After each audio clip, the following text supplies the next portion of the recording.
அவுது பில்லாஹி மினஷ் ஷைத்தானிர் ரஜீம்.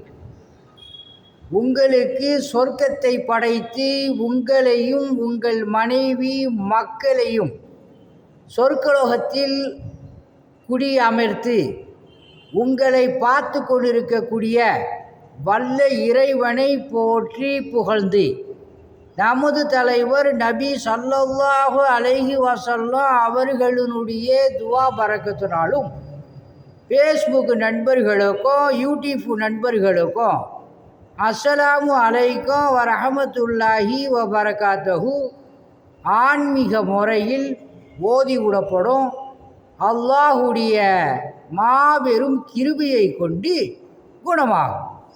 அத்தியாயம் 2 வசனம் 82.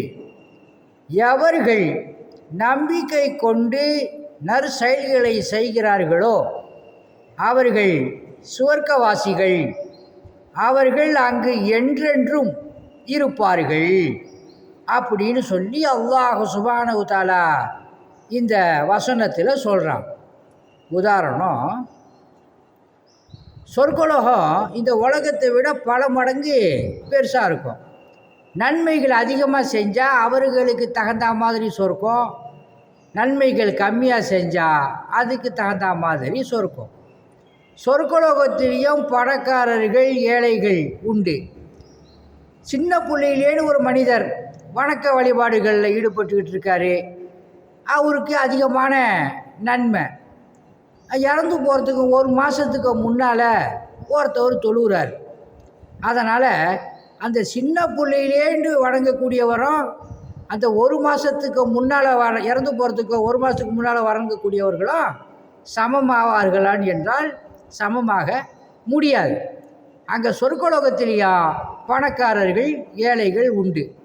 ஜன்னத்துல் ஃபிர்தௌஸு, ஜன்னத்துல் நயீம், ஜன்னத்துல் ஆலியா, ஜன்னத்துல் பக்கி, இந்த மாதிரி பலவிதமான சொர்க்கலோகத்தை ரப்புல் ஆலமீன் வச்சிருக்கான். அவர்கள் நன்மை செய்வதின் காரணமாக ஊர்லிங் பெண்களை 2 வகையான பெண்களை ரப்புல் ஆலமீன் படைச்சிருக்கான். வபிய யலாயி ரப்பிக்குமா து கத்திபானி லூலு வல் மர்ஜான்.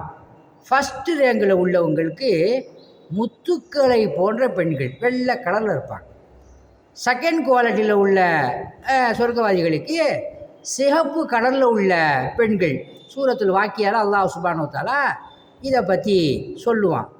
அல்லாஹ் சுப்ஹானஹு தஆலா நீங்கள் சிறிதோ பெரிதோ எந்த ஒரு நன்மை செய்தாலும் எந்த ஒரு தீமை செய்வதாலும் பதிவேட்டில் பதிவு செய்யப்படுகிறது.